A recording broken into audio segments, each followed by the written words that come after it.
asambleísta Edwin Bach.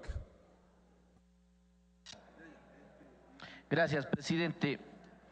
Unirme en primer lugar a los saludos al inicio de este nuevo año. Que todo sea prosperidad en cada uno de vuestros hogares y que ojalá como institución la Asamblea Nacional también encuentre la senda y el camino y la reivindicación con el pueblo ecuatoriano, porque obviamente en el tema de fiscalización estamos en deuda. Referente al tema que nos atañe, saludando a las y los asambleístas, nos parece desde nuestra visión que pensar en dar prioridad por líneas de crédito puede generar una suerte de pretexto para quien esté haciendo las veces de director o de directorio del Banco del Estado o del Banco Ecuatoriano de Desarrollo para negar algún tipo de financiamiento. Y lo voy a poner un poco en ejemplo, en ilustración, para que se pueda ver la complicación que podría traer. Porque si bien es cierto, aquí se habla de que se puede priorizar el financiamiento de los proyectos que tienen que ver con saneamiento ambiental, no es menos cierto que puede ser el caso de que algún municipio, por ejemplo, tenga solucionado una buena parte del saneamiento ambiental, de lo que tiene que ver agua potable y alcantarillado, y necesite financiar un proyecto de equipamiento urbano, un sistema de mercados, por ejemplo, se me ocurre en este momento. ¿Qué va a suceder si ese funcionario, si ese directorio o ese director, que no va a tener siempre los recursos suficientes? Porque hay que tenerlo en claro, esta parte también, los recursos que maneja el Banco de Desarrollo nunca serán suficientes para atender la gran demanda de financiamiento de proyectos. Entonces, ese funcionario a lo mejor se escudará en decir, es que la ley determina que yo tengo que priorizar los proyectos de agua, de saneamiento ambiental, y a lo mejor estamos perjudicando el financiamiento posible de otras líneas de crédito. Por eso yo más bien propongo, porque el tema aquí no es priorizar el objeto del gasto o el financiamiento para qué se dé el crédito. Más bien aquí tenemos que ir más allá de este análisis.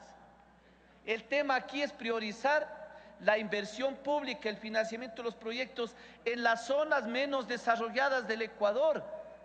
Más bien la prioridad y la preferencia debería ir en el financiamiento de los proyectos de acuerdo a las competencias que lo da la Constitución, en las zonas donde existe mayor pobreza, en las zonas de frontera, en la Amazonía, en las provincias donde existe alto porcentaje de población indígena. Ahí debería ir la prioridad y el financiamiento de los proyectos, porque si estamos hablando de priorizar en cuanto a objetos del gasto o a líneas de crédito, no estamos siendo objetivos, no estamos mirando más allá de las narices, sino que realmente tenemos que mejorar esa redacción, porque reitero, puede convertirse en el pretexto para que un mal burócrata le niegue el financiamiento de los proyectos. Así que ese tema hay que analizarlo detenidamente, sobre todo cuando tenemos un artículo de la Constitución, por ejemplo, el 249, que lo venimos exigiendo, lo venimos demandando, lo venimos reclamando, donde habla de la preferencia de la inversión y del financiamiento de proyectos en zonas de frontera. Pues aquí es la oportunidad, y por eso mi planteamiento más bien al presidente de la comisión sería de que la prioridad del financiamiento de estos proyectos que lo haga el Banco del Estado sea en las zonas de menor desarrollo, las zonas donde existe mayor pobreza.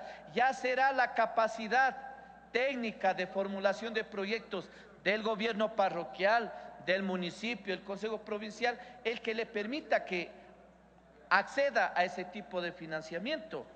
Porque no nos olvidemos, por ejemplo, presidente,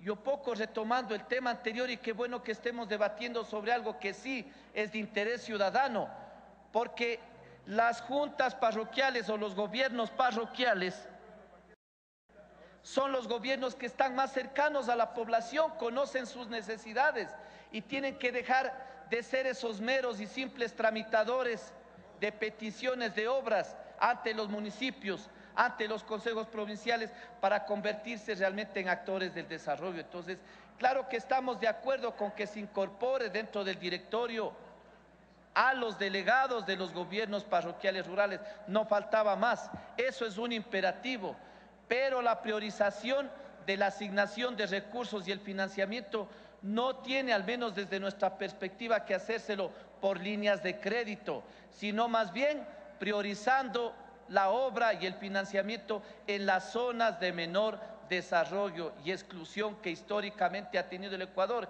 y que son las fronteras y la Amazonía y las provincias donde existe alto componente indígena.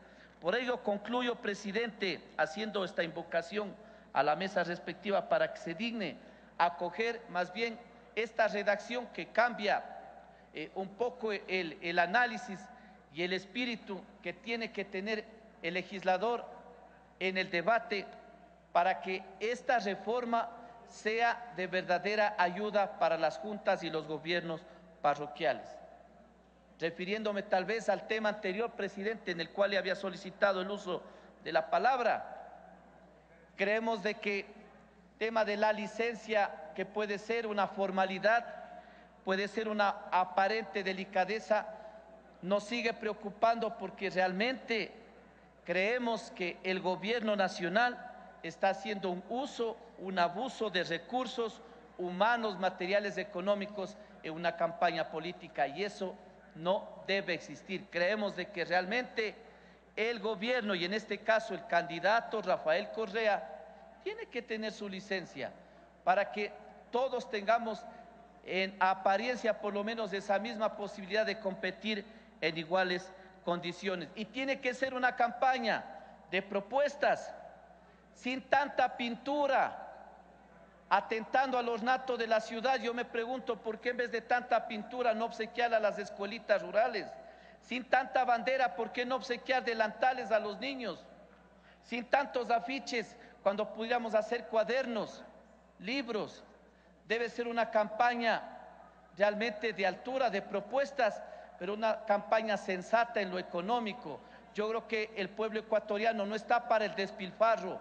Basta ya de atosigarle con esa publicidad gubernamental día, tarde y noche. Creo que con eso no se construye, no nos conduce al desarrollo. Cuando nos quieren vender un sueño ecuatoriano en el que realmente nosotros, al menos los carchenses, seguimos reclamando y demandando.